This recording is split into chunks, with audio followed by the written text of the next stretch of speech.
Eccomi raga! Allora, in questo video io e il mio spolverino qua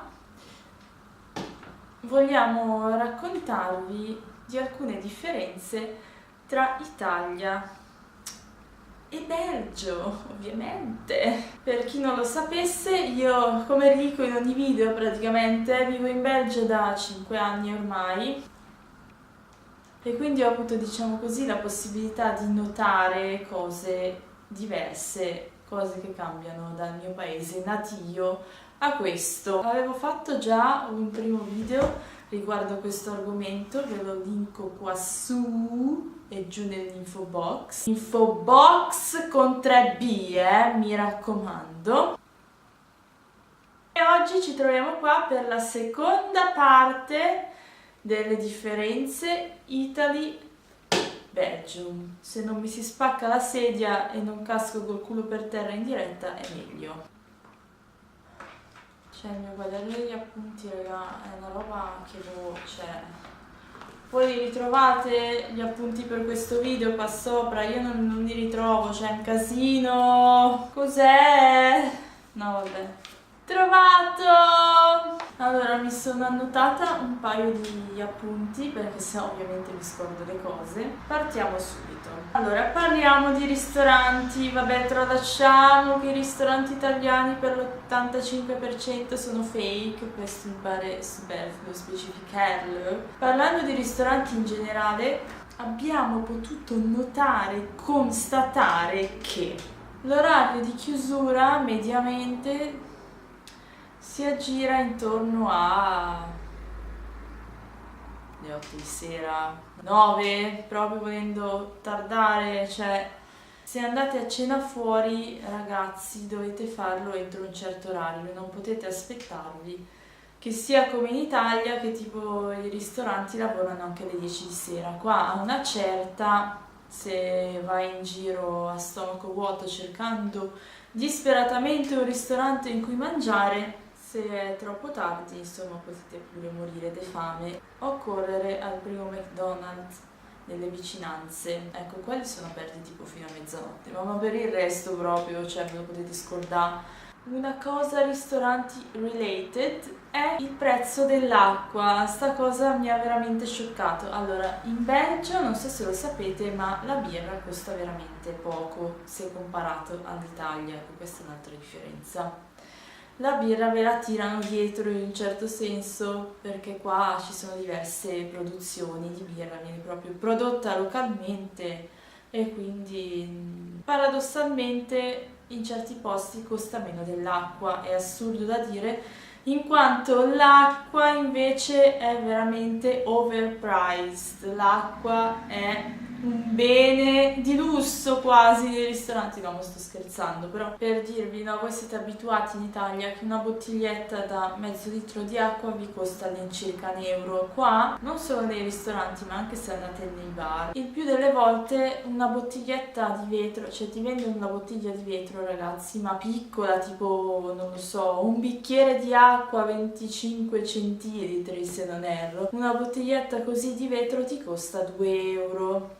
Ecco, così è al ristorante, per non parlare del mezzo litro che ti può costare anche €4. Poi se tipo andate nel ristorante italiano e volete prendere, che ne so, la San Pellegrino, ciaone, vi vanno via €8 di acqua. Non sto scherzando. Tutto questo discorsone per dirvi in pratica che l'acqua è venduta a prezzi più elevati piuttosto che in Italia. E non so perché voglio dire, l'acqua dovrebbe essere la cosa più accessibile di tutte al mondo, cioè una cosa base. Siamo fatti per il 95% di acqua, voglio dire. Passiamo oltre. I negozi. Parliamo dei negozi. Non lo so, qua è tutto improntato sul, non lo so, su un orario veramente assurdo. Per esempio si cena prima che in Italia.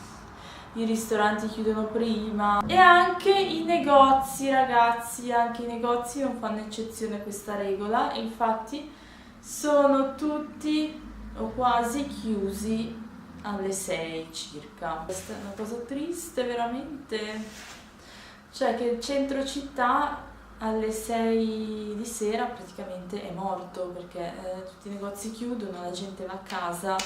Non lo so perché è così, ragazzi, cioè in Italia i negozi stanno aperti mediamente fino alle 7:30 di sera, che è una cosa molto bella secondo me, cioè così dà la possibilità a tutti, anche chi lavora tutto il giorno, di uscire a farsi due compere magari, e invece qua non è così. Una cosa simpatica dei negozi, cioè che magari è una cavolata, anzi sicuramente, però a me sta veramente simpaticissima sta cosa, cioè io la trovo top. Riguarda lo scontrino, allora, in Italia, come voi ben sapete, ogni qualvolta vi trovate a fare un acquisto, anche che so, di un gelato, vi viene affibbiato, o così dovrebbe essere, vi viene affibbiato lo scontrino. Quindi alla fine, se non buttate via subito questi pezzetti di carta, si accumuleranno nella borsa o nelle tasche, insomma vi troverete pieni di questi fogliettini inutili. Invece una cosa che trovo molto pratica qua del Belgio è che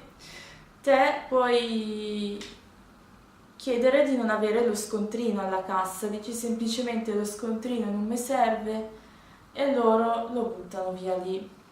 E questa cosa è molto pratica perché così non ti trovi questi foglietti che io personalmente odio. Sono talmente abituata a questa cosa che l'ultima volta che sono stata in Italia, mi ricordo, ero andata a comprare appunto un gelato e ho detto al gelataio: no, guarda, lo scontrino, cioè non lo voglio, mi serve. E lui mi ha detto tipo: ti serve invece perché non sia mai che becchi la finanza. Oh mio Dio. Quindi mi sono dovuta prendere lo scontrino, però sono così abituata a dire che non lo voglio che ormai, cioè, per me è una cosa inutile.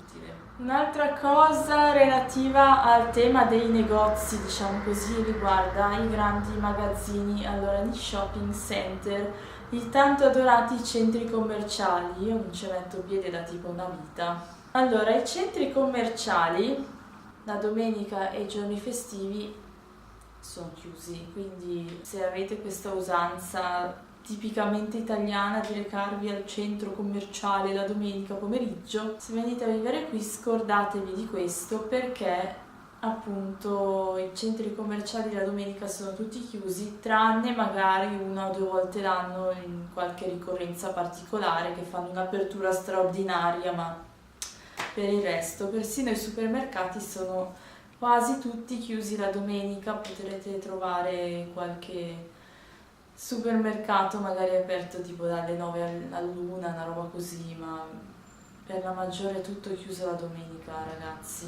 Quindi fate la spesa durante la settimana, mi raccomando. Poi una cosa che ho notato, la sicurezza stradale, mi spiego meglio, forse mi sono espressa male, intendo dire, magari ci sono dei lavori in corso, avete presente, ci sono delle impalcature.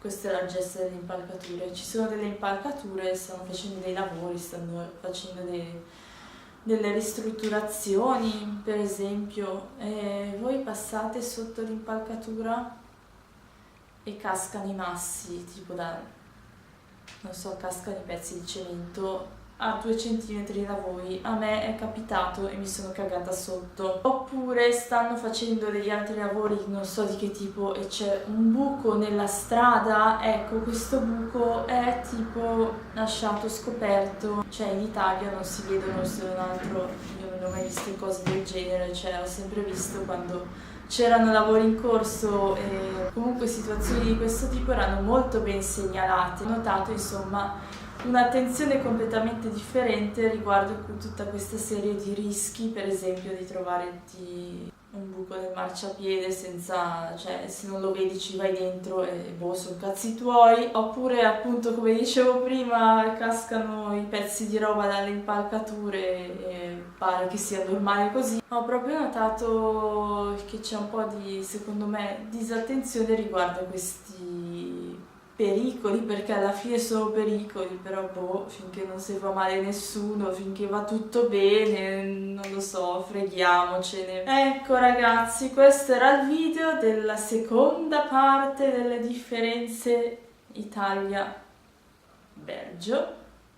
Io vi aspetto al prossimo video, voglio assolutamente registrare un video in olandese ragazzi, perché in tantissimi non è vero, non me l'avete richiesto, però lo voglio fare io. Ho pensato che sarebbe un'idea carina fare un video in olandese, uno solo però, cioè non vi aspettate perché io e l'olandese insomma siamo un po' in conflitto da tipo 5 anni, però sono un po' indecisa perché non voglio fare tipo la cosa noiosa di presentarmi, che comunque cioè bene o male mi conoscete ormai, no? Cioè voglio dire, ormai presentarmi che due palle, cioè ciao mi chiamo Ilaria, ho 30 anni quasi e vivo in Belgio, cioè che due palle, raccontaci qualcosa di nuovo, non lo so.